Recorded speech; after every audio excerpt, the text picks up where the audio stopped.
So, you're looking for a dog trainer in Arlington, Virginia? Well, you're in the right place. We're going to break down everything you need to know to make a really great choice for you and your dog. You know, having a dog in Arlington is amazing, but it definitely has its own unique vibe, right? It's this cool mix of busy city life right next to some incredible parks and trails, and our dogs have to be ready for all of it. So let's start there. We're going to look at why training a dog here really is different and how it's all about building a confident city dog. I mean, just think about what a normal day can look like. One minute you're navigating a busy metro station, the next you're hoping your dog will just chill on a packed patio in Clarendon. Or what about riding in an elevator or passing all those scooters on the trail? This isn't just about sit and stay. It's about giving them the skills to handle real life here so you can both enjoy it. Okay, so how can you tell which trainer actually gets this? Let's talk about what makes a trainer truly great, from their methods to their credentials. The number one thing you should be looking for is a trainer who uses positive reinforcement. All this means is they use rewards, like a tasty treat, a favorite toy, or just some happy praise to encourage the behaviors you want to see. It works, it's kind, and it makes your relationship with your dog even stronger. And that brings me to something that is absolutely critical. You want to avoid any trainer who relies on fear, pain, or anything that feels intimidating. Things like prong collars, shock collars, or yanking on the leash. That stuff can create fear and even aggression, and that's the absolute last thing you need when you live so close to your neighbors. Now, you might see a bunch of letters after a trainer's name. They're not just for show. They actually mean something. They tell you that a trainer has studied, passed some tough exams, and they keep up with the latest science. For everyday manners, a CPDTKA or KPACTP is a fantastic sign. If you're dealing with bigger issues like serious anxiety, look for a behavior consultant with credentials like a CBCCKA. All right, let's get practical and talk about the different kinds of training programs out there and what you can expect to pay. This will help you figure out what makes the most sense for you. Just to give you a ballpark idea, a single 1-hour private lesson here in Arlington typically costs somewhere between $120 and $220.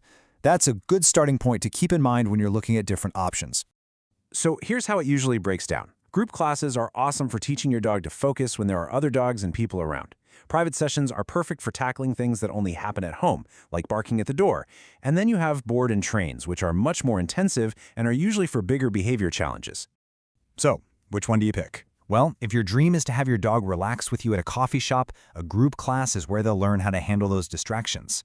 But if the problem is that your dog goes crazy every time someone walks down your apartment hallway, a private trainer can come right to you and work on it in the exact spot it happens. Honestly, a lot of people find that a mix of both is the secret sauce. Okay, you know what to look for and you know the options. Now, what do you actually ask when you get a trainer on the phone? Let's give you a little guide so you can feel totally prepared. Here's your 5-step checklist. First, ask them straight up about their training philosophy. You're listening for positive reinforcement. Then, ask about those certifications we talked about. You'll also want to know about their experience with city challenges, like leash reactivity or apartment living. A good trainer will listen to you, give you a clear recommendation, and tell you exactly how you'll track your dog's progress together.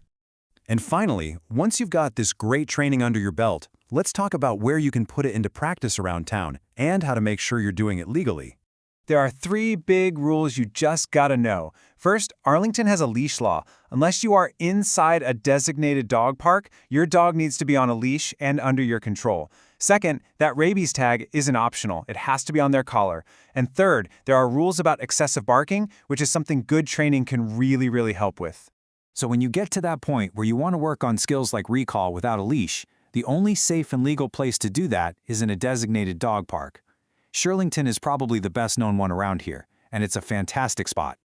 And here's a little pro tip for you. If you're trying to work on a new skill, try going to the dog park on a weekday morning or another off-peak time. When it's less crowded, your dog can actually focus on you instead of the 20 other dogs running around.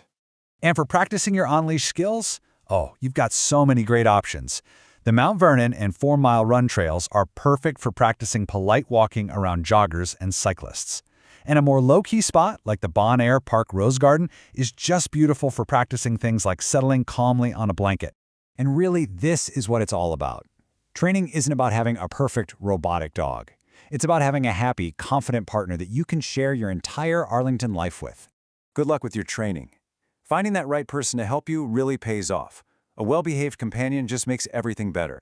Every walk in the park, every time you have friends over, and every quiet evening at home becomes so much more relaxing and fun.